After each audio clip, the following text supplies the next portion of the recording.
ان الحمد للہ والصلاة والسلام علی رسول اللہ اما بعد۔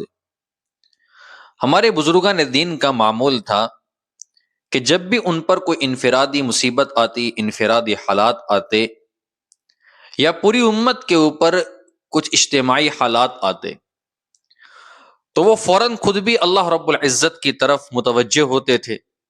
اگر ان کے حالات انفرادی ہوتے تھے، مصیبتیں انفرادی ہوتی تھیں، اور اگر حالات پوری امت کے اوپر ہوتے تھے تو وہ امت کو بھی اللہ رب العزت کی طرف متوجہ ہونے کی ترغیب دیتے تھے کہ آپ لوگ اللہ رب العزت کی طرف متوجہ ہو جاؤ، اللہ تبارک و تعالیٰ کے سامنے اپنے گناہوں کی معافی مانگو، اللہ تبارک و تعالیٰ سے مدد طلب کرو۔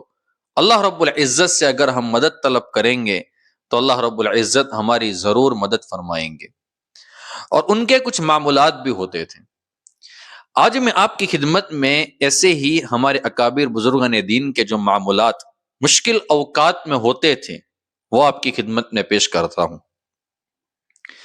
ایک عمل تو ہم یہ کریں جب پوری امت کے اوپر خاص طور پر انفرادی یعنی اجتماعی حالات آئے، یہ عمل تب بھی کر سکتے ہیں، اور یہ عمل اس وقت بھی کر سکتے ہیں جب ہمارے اوپر کچھ انفرادی حالات آ جائیں۔ دونوں طریقے سے کر سکتے ہیں۔ اگر خود مصیبت میں مبتلا ہے تب بھی کر سکتے ہیں، اور پوری امت حالات میں مبتلا ہے، مصیبت میں مبتلا ہے، تب بھی عمل کر سکتے ہیں۔ انشاءاللہ اس کا بہت بڑا فائدہ ہوگا۔ پہلا عمل یہ کرنا ہے کہ سب سے پہلے اچھی طریقے سے وضو کر کے سنتوں کا خیال کرتے ہوئے 2 رکعت صلاۃ الحاجت پڑھنی ہے۔ اس کے بعد 100 مرتبہ درود پاک پڑھنا ہے، کوئی بھی درود پاک آپ پڑھ لیں۔ اس کے بعد 500 مرتبہ قرآن کریم کی ایک آیت کا ٹکڑا ہے، حسبنا اللہ ونعم الوکیل، حسبنا اللہ ونعم الوکیل، حسبنا اللہ ونعم الوکیل، اس کو پڑھنا ہے۔ پہلے 100 مرتبہ درود پاک پڑھنا ہے، پھر 500 مرتبہ اس کو پڑھنا ہے، حسبنا اللہ ونعم الوکیل، اور پھر اس کے بعد 100 مرتبہ درود پاک پڑھنا ہے، اور اس کے بعد اللہ رب العزت کے سامنے گڑ گڑا کر دعائیں مانگنی ہیں کہ اللہ ہمارے پورے ملک کے اندر امن و امان عطا فرما، سکون عطا فرما، خصوصاً امت کے اوپر جو اس وقت حالات ہے ان حالات کے اندر امت کی مدد فرما۔ ایک عمل یہ کرے۔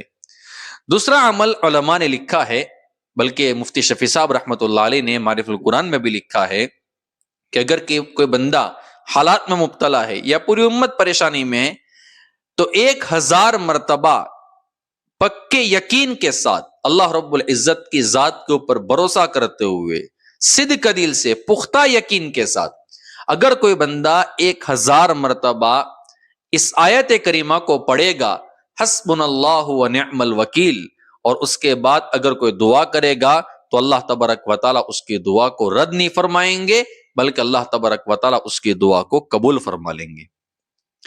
ایک اور عمل میں آپ کی خدمت میں پیش کرتا ہوں، اور یہ عمل اللہ کے نبی صلی اللہ علیہ وسلم کا بتایا ہوا عمل ہے، جو اللہ کے حبیب صلی اللہ علیہ وسلم نے حضرت علی رضی اللہ تعالیٰ عنہ کو بتایا تھا۔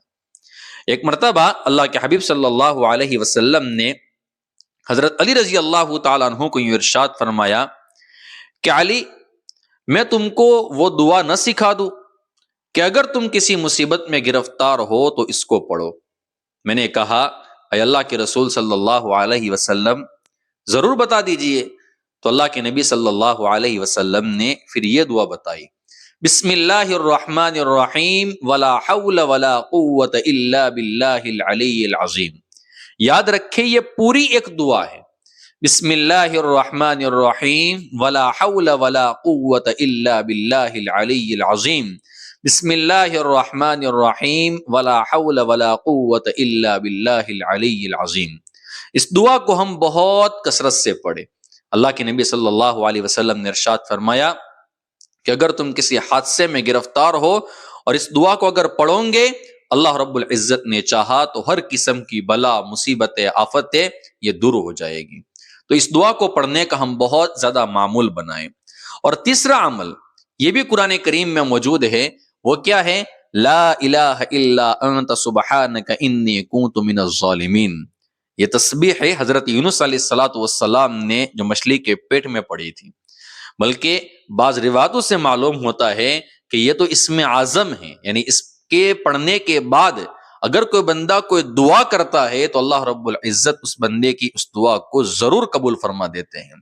اگر ہم انفرادی یا اجتماعی حالات میں مبتلا ہے اور کثرت سے اس تسبیح کو پڑھیں گے تو اللہ رب العزت اس کی برکت سے جو بھی حالات ہمارے ہوں گے ان حالات کو اللہ تبارک و تعالی دور فرما لیں گے۔ تو یہ 3 اعمال میں نے آپ کی خدمت میں پیش کیے، اس کو بہت زیادہ اہتمام کے ساتھ ہم اس کو کریں۔ اللہ تبارک و تعالی ہم سب کو عمل کرنے کی توفیق عطا فرمائے۔ پوری امت مسلمہ کے اللہ تبارک و تعالی انفرادی اجتماعی پریشانیوں کو دور فرمائے۔